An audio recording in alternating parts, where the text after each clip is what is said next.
There's also the argument where we're having government pushing for the absorption or rather acceptance of these TVET colleges as the best option for those who do not have the best or rather a certain level of qualification after the Form 4 exams. So when this is happening and at the same time there's being a cap put on what we could a cut off on what you need to have in terms of academic qualifications. What do you say to that? Does that mean then that these TVET colleges and the qualification gotten off of them are not good enough? Trix, there is a bad assumption that if you got lower grades, you fit in a TVET college. You don't fit in a university. I am telling you, I know people that get B+ in music if they're lucky to have been allowed to do it. Might get A- in physical education if they were allowed to do it, but have fallen flat in the other subjects. And so that happens to even a poet. So the question is, what is the place of a poet, or those ones I've described, in a TVET institution? Sometimes on this continent, in this country, because something happened in Germany, because they are very good in technological advancements, somebody comes and says, because we're going to copy and benchmark, that we can do it like the Germans. And because people are lacking jobs, degree holders are leaving universities without jobs, and the youth are desperate, they are being told that you have to do practical subjects.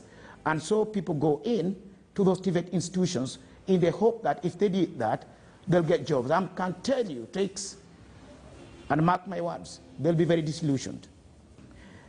Human capacity and potential are not dependent on intellectual capacity.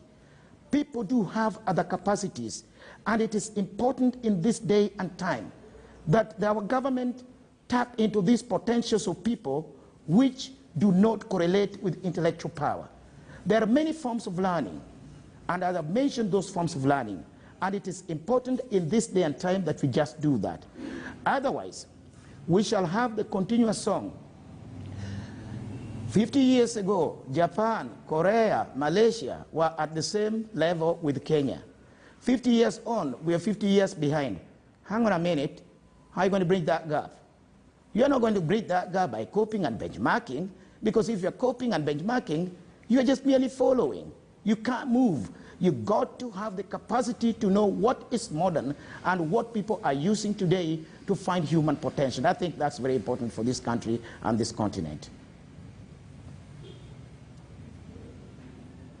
All right, sir, I'd like you to give us your closing remarks then with regards to this conversation and what you would love to see ideally, Kenya, what direction you would love to see this take ideally so that Kenya gets the right leaders that do not disappoint but at the same time are also put to a level or held to a certain level of what do I call it? You said intellectual learning is not really the measure of good leadership, but of course there's an ideal level that people need to be held up to. So what is your closing remark?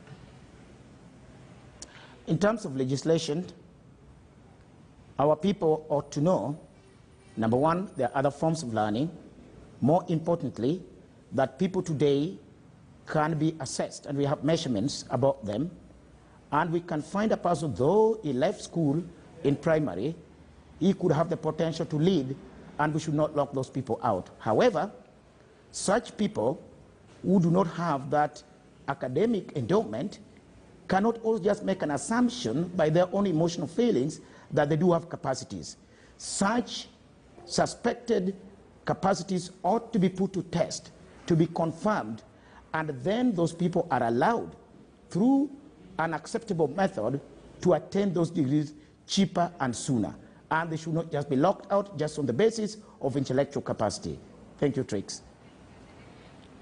Thank you very much, Professor Humphrey Oborah, coming to us live from Kisumu, bringing us his arguments for a balance between natural learning, intellectual learning, and experiential learning, because all these factor in to creating the right form of leadership, and therefore he feels there shouldn't be overemphasis on one. No degrees, no seats. That's where we are at right now, but he hopes things can take a different, more scientific approach that will encapsulate other forms of knowledge acquisition that will, feed into a very good leadership for the future. And on that note, thank you so much for tuning in to News Center. My name is